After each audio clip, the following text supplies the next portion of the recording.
మీద లెక్క పెట్టుకుంటే వాస్తవంగా ఎందుకంటే ఈ మధ్యనే జలజీవన మిషన్ కింద మనం ఒక లెక్క కడితే 50,000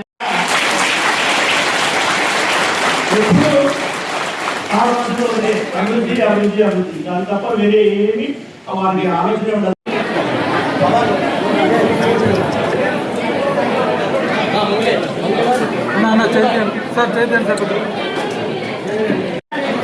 పిఎం అదే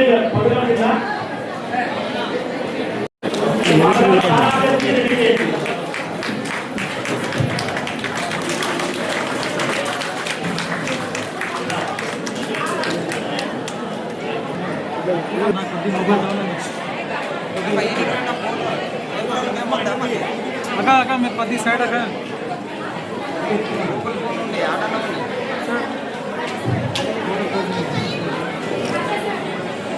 बाबू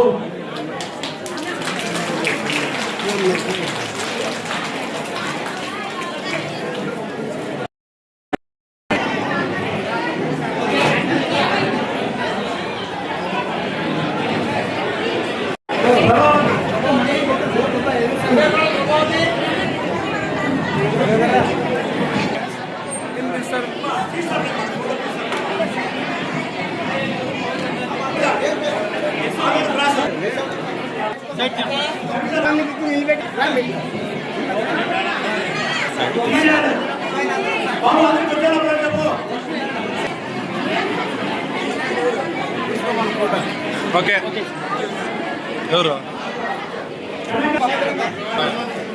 ओके सर मोबाइल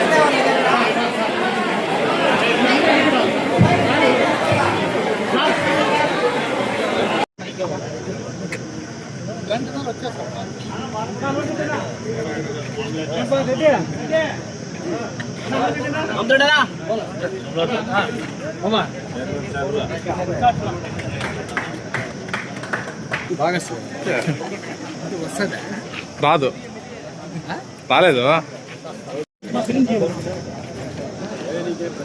మీరందరూ బాగుపడితే ఆర్థికంగా అభివృద్ధి సాధించగలిగితే రాయదుర్గంలో పేదరికం వాసనలు కూడా మనకు రావు, ఉండవు. ఆ వాసన కూడా మనకు ఎక్కడా కనిపించదు. అందువల్ల మీ అందరికీ నేను ఒకటే విజ్ఞప్తి చేస్తా ఉన్నా, మీరు సంపాదించిన దాంట్లో ఎంతో కొంత పొదుపు చేయండి. అందరూ బాగుండడానికి చంద్రబాబు నాయుడు గారు తీవ్రంగా కష్టపడతా ఉన్నారు. గ్రామీణాభివృద్ధి శాఖ మంత్రి పవన్ కళ్యాణ్ గారు మీరందరూ బాగుపడాలని కేంద్ర ప్రభుత్వంతో కూడా మాట్లాడి అనేక కార్యక్రమాలు తీసుకొస్తా ఉన్నారు.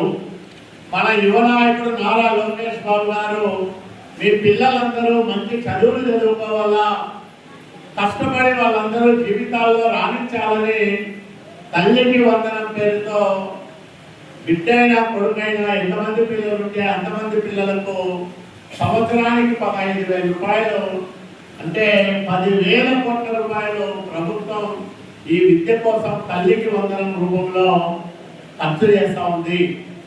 కాబట్టి ఇవన్నీ మనమందరం బాగుపడాలని, మన పిల్లలు మంచి చదువులు చదువుకోవాలని మీకందరికీ స్త్రీశక్తి ఉచితంగా ఆర్టీసీ బస్సుల్లో ప్రయాణం చేసే సౌకర్యం, సంవత్సరానికి 3 గ్యాస్ సిలిండర్లు ఉచితంగా ఇస్తా ఉన్నాం. అన్నదాత సుఖీభవ కింద 20,000 రూపాయలు ఏడాదికి ఇస్తా ఉన్నాం. ఇన్ని కార్యక్రమాలు మీరందరికీ పక్కన కర్ణాటకలో బంధుత్వాలు ఉన్నాయి, అక్కడ అడగండి. పెన్షన్ 4,000, వృద్ధులకైనా వితంతువులకైనా, దివ్యాంగులకైతే 6,000. అట్లాగే జబ్బుల పడి డయాలసిస్ పేషెంట్ లో ఇట్లా వాళ్ళు ఉంటే 10,000. పూర్తి మంచానికే పరిమితమైపోయినా లేదా వైకల్యంతో పూర్తిగా నడవలేని స్థితిలో ఉంటే అట్లాంటి వాళ్ళకు 15,000 రూపాయలు ఇస్తా ఉన్నాం.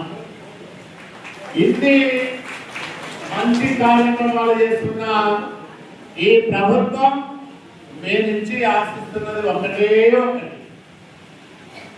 మీ ఆశీస్సులు, మీ సహకారం. చంద్రబాబు నాయుడు గారు బాగుండాలా, ఆయన కుటుంబం బాగుండాలా, కలకాలం ఆయన పరిపాలన ఉండాలా. మనము మన పిల్లలు, వాళ్ళ పిల్లలు ఈ ప్రాంతంలో, ఈ రాష్ట్రంలో మంచి జీవనం కలిగేలా పరిపాలన కొనసాగాలని కోరుకోవడం తప్ప మన నుంచి మన సారి ఏమి ఆశించడం